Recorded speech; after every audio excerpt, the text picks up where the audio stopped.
तो WWE ने guys कर दिया रोमन रेंस की एक नई डॉक्यूमेंट्री रिलीज जो कि काफी इनक्रेडिबल नजर आ रही है। अब जिन लोगों ने नहीं देखी है या फिर इंग्लिश में देखी है हिंदी में देखनी है तो कोई दिक्कत वाली बात नहीं है, क्योंकि इस वीडियो के अंदर मैं आपको पूरी हिंदी में एक्सप्लेन करने वाला हूँ कि क्या क्या उस डॉक्यूमेंट्री में WWE ने दिखाया है। सो ही बरीज वेलकम टू आवर चैनल नाम back with a new video. Channel पर नए हो या सब्सक्राइब नहीं किया तो सब्सक्राइब कर लेना। बिरवैत की भी डॉक्यूमेंट्री आने वाली है तो उसकी भी एंड एक्सप्लेनेशन आएगी। ट्रेलर में चलेंगे हमारी डॉक्यूमेंट्री के ऊपर, जहाँ पर गाइस सबसे पहले तो एक हाईलाइट ही दिखाते हैं जहाँ पर रोमन रेंस आते हैं। रोमन रेंस बोलते हैं कि यहाँ पर एक ही चीज है जो एक समान है और वो है मैं। तुम इस वक्त किसी को भी रोमन रेंस के अगेंस्ट लेकर आ सकते हो जिसके पास सब चीजें होगी, फैंस होंगे, ये होगा वो होगा, बट एक चीज है जिसके बारे में आप आज डिबेट नहीं कर सकते और कि मैं ही हूँ मेन स्टे यानी कि वो ही है जिसकी वजह से पूरी कंपनी चल रही है। रोमन रेंस बोलते हैं कि क्या मुझे पता था कि मेरी जर्नी ऐसी रहने वाली है? जी नहीं, बट मुझे इतना जरूर पता था शुरू से कि मेरी जो मंजिल है वो क्या रहने वाली है। उसके बाद वो बताते हैं कि उनके डैड ने उनसे एक चीज बोली थी कि जो ये बिजनेस है रेसलिंग रिंग में जब भी तू जाएगा एक चीज का ध्यान रखियो कि ये जो रिंग है यहाँ पर पैसा मैटर करता है, सिर्फ आप पैसे कैसे बनाते हो ये मैटर करता है। एंड रोमन रेंस बोलते हैं कि मैं इस बिजनेस को एक अलग लेवल पर लेकर जाऊंगा। उसके बाद दिखाते हैं कैसे रोमन रेंस भी अपने बाकी समोन फैमिली की तरह ये सारी चीजें करना चाहते थे। स्टोन कोल्ड आते हैं। स्टोन कोल्ड बोलते हैं कि जब मैंने इस बंदे को देखा था पहली बार तो मुझे काफी शांत और काफी ठंडे स्वभाव का एक बंदा दिखा जिसके पास दिमाग भी था और एक ही चीज थी जो कि इसको रोक सकती थी, वो ये है खुद। अंडरटेकर आते हैं। अंडरटेकर बोलते हैं कि जब मैंने इसको फर्स्ट टाइम देखा था तो मुझे पहले ही पता चल गया था कि भाई इसके पास वो सारी क्वालिटीज है जो कंपनी को चाहिए होती है और जो इसको वो इट फैक्टर देती है और जिसकी वजह से ये आगे चलकर कंपनी का फेस वगैरह बनेगा। सेथ रॉलिंस आते हैं। सेथ रॉलिंस बोलते हैं कि जब लोगों को ये पता चला था कि WWE इस बंदे को पुश देने वाली है तो लोगों ने उसी के ऊपर उल्टा टर्न कर दिया था और रोमन रेंस को बू वगैरह करना स्टार्ट कर दिया था। बट फिर आता है रोमन रेंस का हील कैरेक्टर, जहाँ पर माइकल कोल बोलते हैं कि यही तो था जो ऑडियंस जो है वो एक्सपेक्ट कर रही थी रोमन रेंस से। जॉन सीना बोलते हैं कि वो टिकट ऐसे सेल कर रहे हैं जैसे कि एटीट्यूड एरा के टाइम पर ही कोई कर सकता था। हुल्क हॉगन बोलते हैं कि अगर ये सारी चीजें कुछ साल पहले होती ना तो उन्हें नहीं लगता कि रोमन रेंस ये सारी चीजें अचीव कर पाते। उसके बाद रोमन रेंस बताते हैं कि किस तरीके से उन्होंने वो मुश्किल समय देखा जहाँ पर WWE उनके ऊपर टर्न कर रही है एंड अब फाइनली वो ये बन पाए। उसके बाद आते हैं भाई पॉल हेमन। पॉल हेमन अपने आप को इंट्रोड्यूस करते हैं कि मैं ये हूँ वो हूँ, मतलब वो council, special council, vice man, ये वो सो बोल के वो इंट्रोड्यूस करते हैं अपने आप को। उसके बाद बोलते हैं कि मैं यहाँ पर बायस्ड रहने वाला हूँ रोमन रेंस के लिए, बट बायस्ड का मतलब ये नहीं है कि मैं झूठ बोलूंगा। उसके बाद बोलते हैं कि चाहे तुम किसी से भी जाकर पूछ लो, Undertaker, Ric Flair, Stone Cold, Triple H, Hulk Hogan, John Cena, जिस मर्जी से ही पूछोगे हर कोई एक्नॉलेज करता है रोमन रेंस को आज। उसके बाद ये सभी लेजेंड एक एक करके आते हैं जो कि अपनी अपनी जनरेशन के टॉप सुपरस्टार्स थे, एक एक करके आते हैं और रोमन रेंस के बारे में कुछ अच्छा बोलते हैं। जहाँ पर सबसे पहले हुल्क हॉगन आते हैं। वो बोलते हैं कि अगर मैं अपने प्राइम में होता ना आज तो मैं रोमन रेंस के साथ रेसल करना चाहता। अंडरटेकर बोलते हैं कि लोग रोमन रेंस में बिलीव करते हैं, चाहे वो रोमन रेंस को पसंद करें या फिर ना पसंद करें, पर वो रोमन रेंस में बिलीव करते हैं। रिक फ्लेयर आते हैं। रिक फ्लेयर बोलते हैं कि भाई रोमन रेंस के पास ना सब कुछ है, वो एक कंप्लीट पैकेज है। शॉन माइकल बोलते हैं हर कोई इस बिजनेस में भाई इसी चीज के लिए आता है कि उसको ये मौका मिल सके, और मैंने कभी ये बात नहीं सुनी कि रोमन रेंस अपनी ये जो ऑरा है या फिर ये जो पुश है ये हैंडल नहीं कर पा रहे हैं। स्टोन कोल्ड आते हैं। स्टोन कोल्ड बताते हैं कि मैं जब आया था तो मैं काफी थ्रैश टॉक करता था, टेक्सास से आया था और मैं सक्सेसफुल वगैरह जो भी वो बना वो इसलिए बना क्योंकि मैं वैसा था अंदर से। रोमन रेंस आज सक्सेसफुल है क्योंकि वो आज वैसा ही है जैसा वो एक्चुअली में है। ट्रिपल एच आते हैं। ट्रिपल एच बताते हैं कि जो मोस्ट सक्सेसफुल होते हैं वो कैसे रोमन रेंस की तरह हर चीज में बढ़िया होते हैं, चाहे वो बॉक्स ऑफिस हो, चाहे वो टिकट सेल्स की बात हो, चाहे वो व्यूअरशिप की बात हो, चाहे वो लीड करना हो, हर चीज में वो बढ़िया होते हैं। देन जॉन सीना भी आते हैं। जॉन सीना बताते हैं कि रोमन रेंस सिर्फ खुद से कंपेयर किया जाना चाहिए, उसकी तरह कोई भी नहीं है। उसके बाद पॉल हेमन बोलता है देखा, मतलब सुना तुमने ये सारे सुपरस्टार्स से? वो बोलते हैं ये सारे सुपरस्टार्स वो हैं जो अपने आप को ग्रेटेस्ट ऑफ ऑल टाइम के लिए क्लेम कर सकते हैं, बट सिर्फ एक ही है जो ग्रेटेस्ट ऑफ ऑल टाइम है और वो है रोमन रेंस। और यहाँ से फिर जो मेन डॉक्यूमेंट्री है गाइस वो शुरू होती है शुरू से, जहाँ पर रोमन रेंस के बचपन का टाइम दिखाते हैं। सबसे पहले रोमन रेंस बताते हैं कि कैसे वो एक ऐसे घर में पैदा हुए जहाँ पर 3 बेडरूम थे, 1 बाथरूम था, उनके 3 सिबलिंग्स थे। उनकी सिस्टर बताती है कि जहाँ पर उनका मतलब परवरिश वगैरह हुई थी जिस घर में, उस घर के बैकयार्ड में रिंग भी हुआ करती थी ऑब्वियसली क्योंकि उनके फादर जो थे वो रेसलर थे। उसके बाद रोमन रेंस के फादर का करियर दिखाया जाता है WWE वाला। देन रोमन रेंस के फादर और उनकी मदर का डाइवोर्स हो जाता है, दोनों सेपरेट हो जाते हैं। एंड रोमन रेंस के फादर बताते हैं कि कैसे, क्योंकि वो बहुत काम में बिजी रहते थे, अपना इधर उधर ट्रैवल करते थे, तो वो रोमन रेंस की परवरिश वगैरह नहीं कर पाए और उनको उनकी मदर और उनकी सिस्टर्स ने ही पाला है। उसके बाद रोमन रेंस बताते हैं कि उनके जो फादर थे वो समोन फैमिली से थे और जो उनकी मदर थी वो इटालियन थी, बट उनकी जो परवरिश वगैरह हुई है या जो भी उनका सब हुआ है वो सारी चीजें वो ज्यादा समोन वाली साइड से सीखे हैं। और वो बताते हैं कि वो काफी प्राउड फील करते हैं अपनी इस समोन फैमिली से। देन वो अपने सब जो समोन फैमिली के जो भी बंदे थे उनकी ट्री में उन सबके वो नाम लेते हैं इंक्लूडिंग ऑफ कोर्स रॉक, और इन सबको रेसल करते हुए रोमन रेंस इस पूरे बिजनेस के बारे में, इस पूरी रेसलिंग के बारे में सारी चीजें समझ गए थे। उसके बाद समय आता है बचपन में जब जिमी ऊसो और जे ऊसो जो है वो दोनों मूव कर जाते हैं रोमन रेंज के ही मतलब एरिया में। एंड जिमी ऊसो बताते हैं कि जब रोमन रेंज मेरे पास आया रूम में तो उसने मेरे खिलौनों के साथ जो है वो खेलना शुरू कर दिया, बट मैंने उससे बोला भाई ये वाला खिलौना मेरे को दे दे, ये मेरा फेवरेट है। बट रोमन रेंज ने उस खिलौने को फेंक दिया और उसके बाद रोमन रेंज बताते हैं कि मुझे पता था वो मेरे को नहीं मिलने वाला है तो इसलिए मैंने वो फेंक दिया। और उन दिनों हम तब भी फिंगर रेस करते थे, मतलब जैसे वो फिंगर रेस करते हैं आजकल, बट उस वक्त हम ये वाली फिंगर करते थे और वो इशारा करते हैं मिडिल फिंगर की तरफ कि मतलब तब भी हम फिंगर रेस करते थे बट तब हम मिडिल फिंगर करते थे रेस। उसके बाद वो बताते हैं कि जो उनके बड़े भाई थे मैथ, वो उनको सजेस्ट करते हैं कि वो क्यों ना हाई स्कूल फुटबॉल गेम्स के लिए जाएं। और उसके बाद वो जो है वो फुटबॉल से इंट्रोड्यूस होते हैं। एंड फिर रोमन रेंज का जो फुटबॉल वाला करियर है वो वहां पर दिखाया जाता है, जहां पर मैथ भी एक बार बोलते हैं कि मेरे को कई बार मौका नहीं मिल पाता है रोमन रेंज की गेम्स वगैरह देखने का, बट स्टिल जब भी टीवी वगैरह पर आता है और मेरे को मौका मिलता है तो मैं देखता हूँ और मैं बहुत प्राउड करता हूँ और मैं नंबर 1 फैन हूँ रोमन रेंज का। उसके बाद रोमन रेंज साइन होते हैं, जहाँ पर फर्स्ट डे होता है उनका एज रूकी कैंप, जहाँ पर सभी उनके टीममेट्स का जो भी प्लेयर्स वगैरह थे सबका एक ब्लड टेस्ट होना था। और इस ब्लड टेस्ट में 2 ट्रेनर्स होते हैं जो रोमन रेंज को रोकते हैं और वो बताते हैं कि रोमन रेंज को CLM है, जो कि is a form of leukaemia which is cancer in blood. उसके बाद रोमन रेंज अपनी सिस्टर वगैरह को बताते हैं ये सारी चीज के बारे में, बट देन काफी हार्ट ब्रोकन ऑफ कोर्स उनकी सिस्टर वगैरह उनकी फैमिली हो जाती है। जिमी ऊसो जे ऊसो जो कि उनके सिस्टर के बिजनेस में हाथ बटा रहे होते हैं और वो दोनों रोमन रेंज को भी वहां पर बुला लेते हैं कि क्यों ना हम तीनों जो है वो यहाँ पर साथ में काम करें, हाथ बटाएं। और ऑब्वियसली एक छोटा सा ऑफिस होता है जहाँ पर रोमन रेंज एक्सेप्ट कर लेते हैं उस ऑफर को और फिर तीनों जो है वो साथ में अपनी जो सिस्टर का जो बिजनेस है वहां पर हाथ बटाते हैं और उस जो भी ऑफिस वगैरह होता है वो छोटा सा उसमें वो जॉब करते हैं या फिर काम करते हैं बेसिकली। और उसके बाद तीनों जो है वो बैठकर ये सोचा करते थे कि यार हम क्या कर रहे हैं, मतलब हमें ये सब तो नहीं करना था। एंड देन उस दौरान जो है वो जिमी ऊसो सबसे पहले जो है वो FCW में चले जाते हैं। ये एक रेसलिंग वाला जो ट्रेनिंग जहाँ पर होती है WWE के सुपरस्टार्स की, ये वो जगह थी जहाँ पर जिमी ऊसो सबसे पहले जो है वो चले जाते हैं। उसके बाद रोमन रेंज बताते हैं कि वो एक टास्क चेयर बना रहे होते हैं अपनी सिस्टर के लिए, जहाँ पर उनके फादर आते हैं और वो हंसते हुए उनको बोलते हैं कि क्या तू जिंदगी भर ये चेयर ही बनाता रहेगा अपनी बहन के लिए, तू रेसलिंग कब करेगा? तो रोमन रेंज बोलते हैं कि भाई मैं रेडी हूँ और मैं रेसलिंग करना चाहता हूँ। एंड उनके फादर रोमन रेंज को FCW भेज देते हैं वो ट्रेनिंग वगैरह के लिए। देन रोमन रेंज FCW में ट्रेन वगैरह करते हैं, जहाँ पर ऊसोस तब तक ऑलरेडी जो है वो WWE के अंदर डेब्यू उन्होंने कर लिया होता है, बट उतना कोई खास उनका रन नहीं होता है शुरू में। काफी अंडर कार्ड वाली बुकिंग उनको मिल रही होती है शुरू में। और रोमन रेंज जिस वक्त FCW में थे उसी वक्त डस्टी रोड्स ने उनके लिए बोल दिया था उनको देखते ही साथ कि ये आगे चलकर काफी ह्यूज स्टार बनेगा। उसके बाद सेथ रॉलिंस बताते हैं कि कैसे उस दौरान एम्ब्रोस उनके और रोमन रेंज के बारे में एक बातें चल रही होती है कि इन तीनों को किसी एक ग्रुप में फॉर्म करने वाली है, बट क्या करने वाले इन तीनों के साथ ये उनको नहीं क्लियर था, बट इतना था कि कुछ ना कुछ तो इन तीनों को लेकर पकड़ आया। उसके बाद आता है सर्वाइवर सीरीज का समय, यहाँ पर तीनों को बुलाया जाता है और उसके बाद उनको बताया जाता है कि उन तीनों को आज की नाइट में करना क्या है। और उसके बाद आपने देखा होगा शील्ड का जो डेब्यू होता है काफी इनक्रेडिबल वो डेब्यू जाता है। उसके बाद शील्ड का जो करियर दिखाया जाता है वहां पर रॉलिंस बोलते हैं कि उन्होंने पूरा डोमिनेट किया था उस दौरान WWE को, जहाँ पर भी जाते थे रोमन रेंज जो है वो अटेंशन बटोर लेते थे। हम तीनों में आसानी से रोमन रेंज बड़ा स्टार बन के निकलेगा हम तीनों में से। देन शील्ड ब्रेक होती है, रोमन रेंज बताते कि वो नहीं चाहते थे कि शील्ड ब्रेक हो और वो ये तो बिल्कुल भी नहीं चाहते थे कि वो एक गुड गाय यानी कि बेबी फेस प्ले करें। बट जब आपके पास जिम्मेदारियां होती है, रिस्पॉन्सिबिलिटी होती है, तो आपके पास ऑप्शन नहीं होता है, आपको जो बोला जाता है आपको वो करना पड़ता है। उसके बाद जब शील्ड से अलग हो जाते हैं रोमन रेंज तो दिखाया जाता है कि किस तरीके से WWE ट्राई कर रही है उनको पुश देने के लिए, बट क्राउड जो है वो उनको रेगुलरली बू कर रहा होता है। और उस दौरान ये भी दिखाया जाता है कि किस तरीके से रोमन रेंज माइक पर भी बहुत खराब काम कर रहे हैं, क्राउड भी उनको बू कर रहा है, तो काफी बुरा उनका टाइम चल रहा होता है। रॉयल रंबल का दिन आता है जब वो रॉयल रंबल मैच जीत जाते हैं, क्राउड उनको बू करता है। रोमन रेंज बोलते हैं भाई ये तो मोमेंट्स होते हैं, मतलब पर ये क्राउड जो है वो मेरा मोमेंट खराब कर रहा है एक तरीके से। अब WWE उनको फेस ऑफ द कंपनी बनाना चाहती थी। रेसलमेनिया 31 में ब्रॉक लेसनर के साथ वो फेस कर रहे होते हैं एक 1-on-1 मैच में, जहाँ पर रोमन रेंज को नंबर 1 कंपनी का जो गाय है वो बनाया जाता है ऑब्वियसली ब्रॉक लेसनर को हराकर। बट वहां पर हम क्या देखते हैं कि सेथ रॉलिंस का कैश इन होता है और एक बार फिर से रोमन रेंज की पार्टी जो है वो स्पॉइल कर दी जाती है। अब WWE जो है वो रोमन रेंज को फेस ऑफ द कंपनी बनाने के लिए काफी फोर्स कर रही होती है और ये चीज फैंस को पसंद नहीं थी, बिकॉज फैंस को वैसे सुपरस्टार्स पसंद आते हैं फेस बनते हुए जो कि ऑर्गेनिकली बने, मतलब WWE जबरदस्ती किसी को ना बनाए फोर्सफुली, ऑर्गेनिकली बने तो उन सुपरस्टार्स को फैंस जो है वो पसंद करते हैं। उसके बाद रोमन रेंज अंडरटेकर को हरा देते हैं, वो भी रेसलमेनिया के अंदर। अब अंडरटेकर एक ऐसा सुपरस्टार जिसको सबसे ज्यादा पसंद किया जाता है क्राउड की तरफ से, और उसको रोमन रेंज का हराना जिसको फैंस बिल्कुल भी पसंद नहीं कर रहे थे, ये चीज फैंस बिल्कुल भी नहीं देखना चाहते थे कि अंडरटेकर रिटायर करे रोमन रेंज से हारकर। उसके बाद रॉ में जब रोमन रेंज आते हैं, वो आपको पता ही होगा क्राउड का जो रिएक्शन आया था, बहुत ही तगड़ी वाली बू उनको मिली थी जब वो रोमन रेंज अंडरटेकर को हरा कर आए थे, तो काफी तगड़ा वाला बू उनको किया गया था। उसके बाद आता है अप्रैल 17, 2017, जहाँ पर मैथ जो कि रोमन रेंज के ब्रदर होते हैं बड़े, वो एक्सपायर हो जाते हैं। होता ये है कि वो सो ही रहे होते हैं, उनके साथ जो उनकी सिस्टर रहती है उनको पहले लगता है कि ये सो ही रहा है, बट देन बाद में पता चलता है कि वो सो ही नहीं रहे हैं, एक्चुअली में वो एक्सपायर हो चुके हैं, उनकी सांसें जो है वो नहीं चल रही है। एंड लेटर ऑन पता चलता है कि उनको एक हार्ट अटैक आया। वो हार्ट अटैक उनको सोते हुए आया या फिर कुछ और था, वो तो खैर किसी को नहीं पता, बट हार्ट अटैक की वजह से वो एक्सपायर हो जाते जाते हैं। उसके बाद रोमन रेंस काफी इमोशनल हो जाते हैं इस पूरे इंटरव्यू के दौरान, जहाँ पर जो इंटरव्यूअर होता है वो रोमन रेंस को बताता है कि हमने तुम्हारे ब्रदर से भी इंटरव्यू लिया था काफी टाइम पहले, तो वो बताते हैं तुम्हारे बारे में, काफी प्रेज वगैरह वो करते हैं और वो ये बोलते हैं कि वो काफी प्राउड करते हैं तुम पे।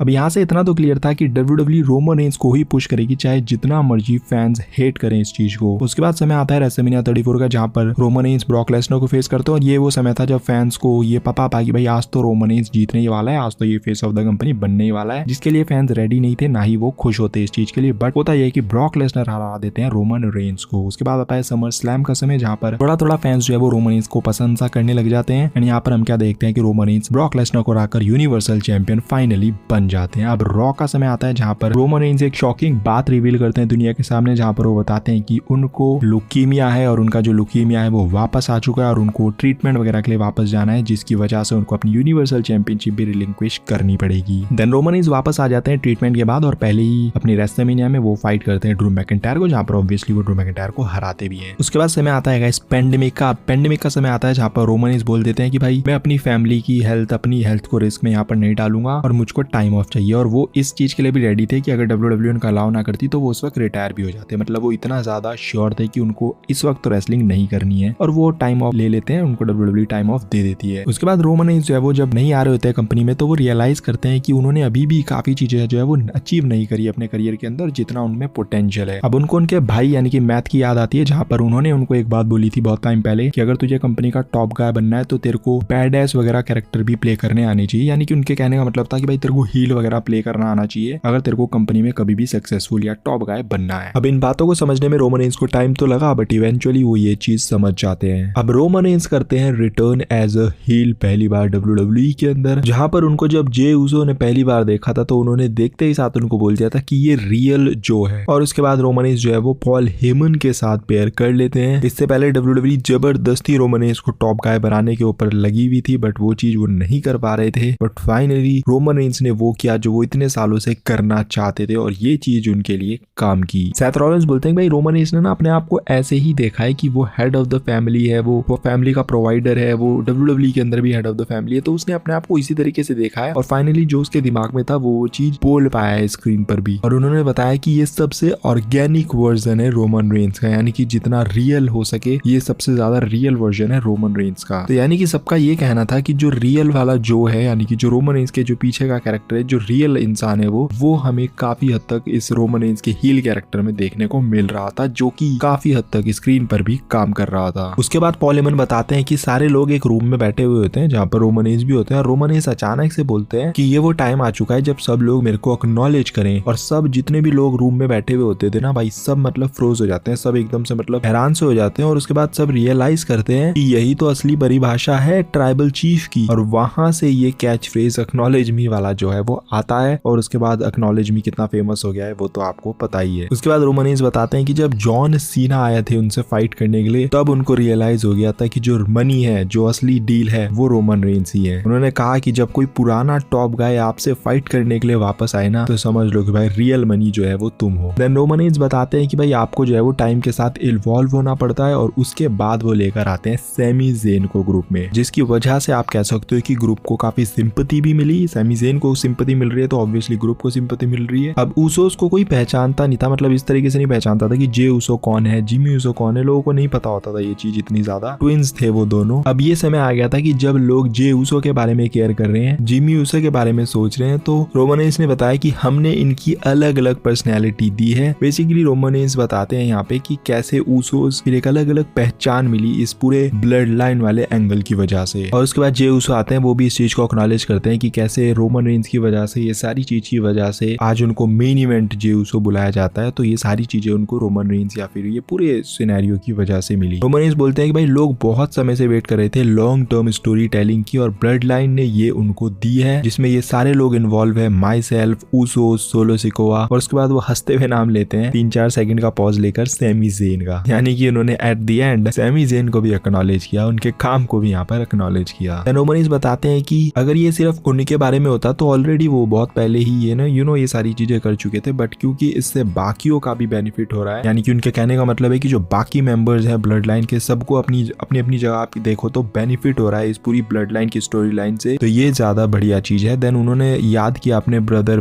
मैथ को, उन्होंने बोला कि काश वो होता अगर, तो वो ये सारी चीज देख पाता, वो भी हमारे साथ ये सारा एंगल प्ले कर पाता। ऑब्वियसली अगर मैथ भी होते इस टाइम तो हो सकता है कि वो भी ब्लड लाइन में आपको देखने को मिल जाते इवेंचुअली। देन पॉल हेमन बोलते हैं कि रोमन रेंज अगर आज छोड़ देना WWE तो वो ऑलरेडी उसने ऐसा कुछ अचीव कर दिया, इतना कुछ कर दिया है, उसने अपनी फैमिली को एक ऐसी लेवल पर लेकर जा चुका है वो जहां पर कोई भी नहीं सोच सकता है। जॉन सीना बोलते हैं कि आई होप कुछ और लोग हैं जो समझे इस चीज को कि रोमन रेंज कितना यूनिक कैरेक्टर है। Roman Reigns is the tribal cheap and Roman Reigns is the greatest of all time. तो मतलब जॉन सीना ने तो यहाँ पर अपना क्लियर बोल दिया है कि भाई रोमन रेंज तो ग्रेटेस्ट ऑफ ऑल टाइम है। उसके बाद हल्क हॉगन बोलते हैं कि इसने बहुत ही अच्छे तरीके से फिगर आउट कर लिया कि कैसे ये सारी चीजें होती है एंड अब पूरे अपने करियर के अंदर ये टॉप गाय बन के रहेगा। अंडरटेकर बोलता है कि फाइनली उसने कर दिया, वो बहुत ही कंफर्टेबली ये फेस ऑफ द कंपनी रहेगा। देन लास्ट में रोमन रेंज बोलते हैं कि तुम मानो या ना मानो पर जब मैं ग्रेट बन रहा था तो मैंने बहुत कुछ अच्छा किया था। एंड लास्ट में ऑफ कोर्स एक्नॉलेज मी बोल के वो इस पूरी बायोग्राफी कह लो या फिर डॉक्यूमेंट्री कह लो, इसको वो खत्म करते हैं। अब ये तो रोमन रेंज की डॉक्यूमेंट्री थी, बट ब्रे वायत की भी डॉक्यूमेंट्री बहुत ही जल्दी आने वाली है चैनल पर, तो इसलिए चैनल को सब्सक्राइब, बेल आइकन को प्रेस कर लेना। ये वाली डॉक्यूमेंट्री रोमन रेंज की अगर आपको थोड़ी भी पसंद आएगी तो don't forget to like, comment and smash the subscribe button. मिलता है अगली वीडियो के अंदर। Till then love you all and do not give up, just like Roman Reigns, keep fighting.